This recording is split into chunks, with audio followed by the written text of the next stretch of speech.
حضرت ابو بکر صدیق رضی اللہ تعالیٰ جب خلیفہ بنے، تقریباً 2 سال کا عرصہ ہے خلیفہ ہونے کا آپ کے، تو خلیفہ بننے سے پہلے آپ محلے کی کچھ عورتوں کے یہاں دکان سے لے جا کر دودھ دیا کرتے تھے۔ جب آپ خلیفہ بن گئے تو ایک اس جہاں دودھ جایا کرتا تھا اس گھر میں چھوٹی سی بیٹی کہنے لگی کہ حضرت اب تو آپ امیر المومنین خلیفۃ المسلمین ہو گئے ہیں، اب آپ کہاں ہمارا دودھ لایا کریں گے، اب آپ کہاں ہمارا دودھ لایا کریں گے۔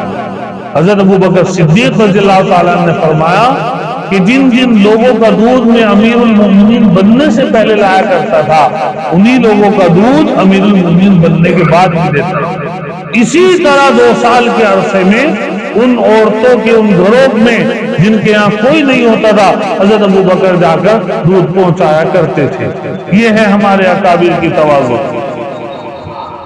حضرت عمر 10.5 سال بادشاہ رہے، 18,000 شہروں کو فتح کیا، اور تاریخ اسلام میں اتنا بڑا بادشاہ کوئی نہیں آیا، اتنا بڑا بادشاہ حضرت عمر رضی اللہ تعالیٰ عنہ تھے۔ کتابوں میں لکھا ہے آپ سفر فرماتے تھے، راستے میں کوئی ندی آ جاتی، آپ آرام سے بے تکلف اس ندی کو پار کر لیا کرتے تھے۔ آپ جو کپڑا پہنتے اس کپڑے پر کئی کئی پیبند لگے ہوئے تھے اس جبے پر۔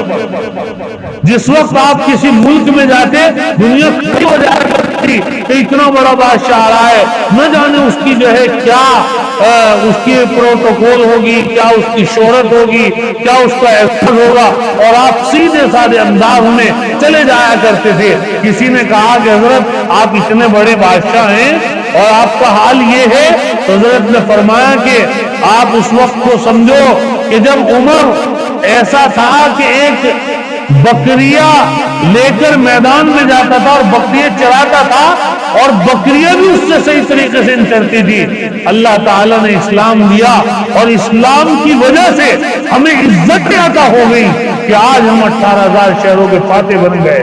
لیکن ہمیں یہ نہ بھولنا چاہیے اور کمال کا سبب ہمارا عمل نہیں ہے، ہمارا اسلام ہے۔ اصل اسلام سربلند ہے۔ اگر ہم اپنے آپ کو سربلند سمجھنے لگے تو یقینی طور پہ یہ اسلام کی بے حرمتی مانی جائے گی۔ یہ ہمارے اکابر تھے۔ حضرت عثمان غنی رضی اللہ تعالیٰ عنہ کے بارے میں کتابوں میں لکھا ہے کہ مسجد نبوی کے اندر کئی مرتبہ ایسا اتفاق ہوا کہ آپ بیٹھے بیٹھے آپ کو نیند آئی اور آپ نے وہیں اپنی ایک چادر رکھی اور وہیں لیٹ گئے، کنکریوں کے اوپر لیٹ گئے۔ اتنا بڑا آدمی جس کے بارے میں اللہ کے حبیب نے فرمایا کہ فرشتے بھی ان سے شرم و حیا کرتے ہیں۔ 12.5 سال اسلامی حکومت کو چلانے والا کنکریوں پر لیٹا ہے۔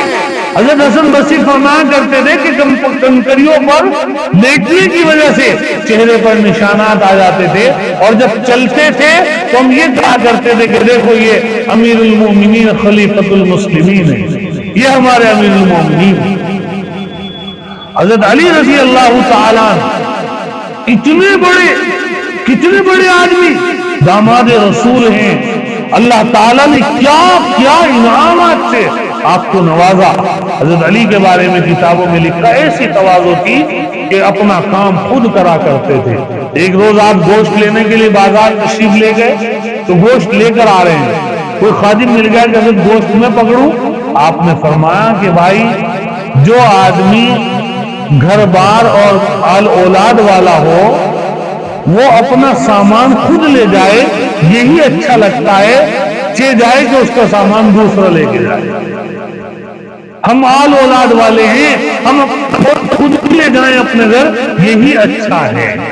یہ ہمارے اکابر کی تواضع۔